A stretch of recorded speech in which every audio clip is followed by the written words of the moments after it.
ನಾನು 99% ಅಯೋಧ್ಯೆಗೆ ಹೋಗ್ತೀನಿ. 99% ಅಯೋಧ್ಯೆಗೆ ಹೋಗ್ತೀನಿ ಅಂತ 92 ವರ್ಷದ ದೇವೇಗೌಡರು ಹೇಳ್ತಾ ಇದ್ದಾರೆ. ಅದು ಅವರ ಉತ್ಸಾಹ, ಅದು ಪ್ರೀತಿ, ವಿಶ್ವಾಸ, ನಂಬಿಕೆ. ಸಿದ್ದರಾಮಯ್ಯನವರ ಅಯೋಧ್ಯೆ ಭೇಟಿಯನ್ನು ಕೂಡ ಸ್ವಾಗತಿಸಿದ್ದಾರೆ ಗೌಡ್ರು. ಸಾಫ್ಟ್ ಹಿಂದುತ್ವವೋ ಏನೋ, ಸಿದ್ದರಾಮಯ್ಯ ಹೇಳಿಕೆಗೆ ಸ್ವಾಗತ ಅಂತ ಗೌಡ್ರು ಹೇಳಿದ್ದಾರೆ. ಬಟ್ 92 ವರ್ಷದ ದೇವೇಗೌಡರು ನಾನು 99% ನಾನು ಹೋಗ್ತೀನಿ ಅನ್ನುವಂಥದ್ದನ್ನ ಹೇಳ್ತಾರಲ್ಲ, ಅದು ಒಂದು ಉತ್ಸಾಹ. ಆ ವಯಸ್ಸಲ್ಲೂ ನಾನು ಹೋಗ್ತೀನಿ ಅನ್ನೋದಿದೆಯಲ್ಲ, ರಾಜಕೀಯ ಮಾಡ್ಕೊಂಡು ಕೂತ್ಕೊಳ್ಳೋದಲ್ಲ. ಅದು ದೇಶದ ಅಸ್ಮಿತೆಯ ವಿಚಾರದಲ್ಲಿ ರಾಜಕೀಯ ಮಾಡ್ಕೊಂಡು ನಾವು ಹೋಗಲ್ಲ ಅನ್ನೋದಿದೆಯಲ್ಲ, ಅದು ನೋವಾಗುತ್ತೆ. ಬಟ್ ಹೋಗ್ತೀನಿ ಅನ್ನೋದು ನೋಡಿ 92 ವರ್ಷದಲ್ಲೂ.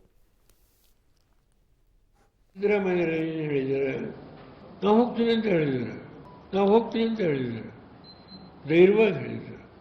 ಆದರೆ ಆ ದಿನ ಹೋಗೋದಿಲ್ಲ ಅಂತ ಹೇಳಿದ್ದಾರೆ. ನಾನು I appreciate the firm stand taken by Siddaramaiah. I will go, but not on that particular day. ಯಾಕೆಂದರೆ ಪಾರ್ಟಿ ಏನೋ ಒಂದು ಡಿಸಿಷನ್ ತಗೊಂಡಿದ್ದಾರೆ. And the government has issued A circular. ಎಲ್ಲ ದೇವಸ್ಥಾನಗಳಲ್ಲಿ, ಮುಜರಾಯಿ ದೇವಸ್ಥಾನಗಳಲ್ಲಿ ಪೂಜೆ ಮಾಡಬೇಕು ಅಂತ ಹೇಳಿದ್ದಾರೆ.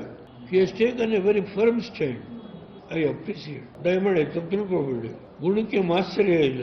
ಅದು ಸಾಫ್ಟ್ ಹಿಂದುತ್ವನೋ ಹಾರ್ಡ್ ಹಿಂದುತ್ವನೋ ಪ್ರಶ್ನೆ ಇಲ್ಲ. ನಾವು ಹೋಗ್ತೀನಿ. ಸಿದ್ದರಾಮಯ್ಯ ಹೇಳಿದ್ದಾರೆ, ನಾವು ಹೋಗ್ತೀನಿ ಅಂತ ಹೇಳಿದ್ರು.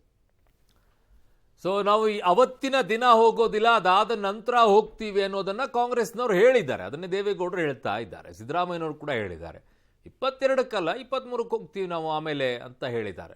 ಅವರು ರಾಜಕೀಯ ಮಾಡೋದಕ್ಕಷ್ಟೇ ಹೋಗಲ್ಲ ಅಂತ ಹೇಳಿ, ರಾಜಕೀಯವನ್ನ ಹೇಳಿಕೆಗಳ ಮೂಲಕವಾಗಿ ಅದು ರಾಜಕೀಯ ಅಂತ ಹೇಳಿಬಿಟ್ಟು, ರೋಗಿ ಬಯಸಿದ್ದು ಹಾಲು ಅನ್ನ, ವೈದ್ಯರು ಹೇಳಿದ್ದು ಹಾಲು ಅನ್ನ ಅನ್ನೋ ರೀತಿಯಲ್ಲಿ ಬಿಜೆಪಿಗೆ ಬೇಕಾಗಿರುವಂಥ ಎಲ್ಲವನ್ನ ಅವರ ತಟ್ಟೆಯಲ್ಲಿ ಹಾಕಿ ಕೊಟ್ಟು ತಿನ್ನಿ ಅನ್ನೋದಲ್ಲ. ನೀವೇ ತಿನ್ನಿಸ್ತಾ ಇದ್ದೀರಾ. ತಿನ್ನಿ ಅಂತಲೂ ತಟ್ಟೆಯಲ್ಲಿ ಹಾಕಿಕೊಟ್ಟಿಲ್ಲ, ಎಲ್ಲವನ್ನೂ ನೀವೇ ತಿನ್ನಿಸ್ತಾ ಇರುವಂಥದ್ದು. ಆಮೇಲೆ ಇದು ರಾಜಕೀಯ ನಡೀತಾ ಇದೆ ಅಂಥೇಳಿ ಇಂಥ ಹೇಳಿಕೆಗಳು ಕೊಟ್ಟರೆ ರಾಜಕೀಯ ಆಗೋದಲ್ವಾ? ಹೇಳಿಕೆಗಳು ಕೊಡದೇ ಇದ್ರೆ ರಾಜಕೀಯ ಎಲ್ಲಿಂದ ಆಗುತ್ತೆ?